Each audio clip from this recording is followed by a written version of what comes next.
how many of you have been in a place where you felt like you didn't belong? For asexual people, broadly meaning those who don't experience sexual attraction, this is a common feeling. Current research suggests that more than 1 in every 20 college students identifies as asexual. That's more than 1 in each of your rows here today. Despite this, how many of you are familiar with the asexual flag or have seen asexual resources? Contrasting this with the rainbow flag and LGBTQ services begins to highlight the invisibility of asexuality.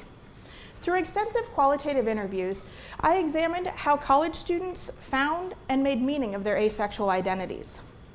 I learned that their experiences were like a winding journey. Students were searching for who they are and how they belong. Before students found asexuality, they used labels that they knew. Stephen, for example, said, "Well, I wasn't gay, so I must be straight because those are the only options."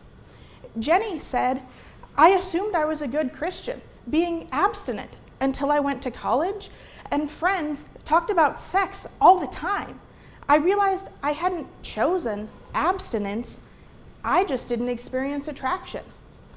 As students saw those questions and felt difference from their peers, they turned to the internet trying to find out who they were. Angela, who had gone to the doctor trying to figure out what was wrong, remembered when she first found asexuality online. She said, "It was great. I finally understood who I was."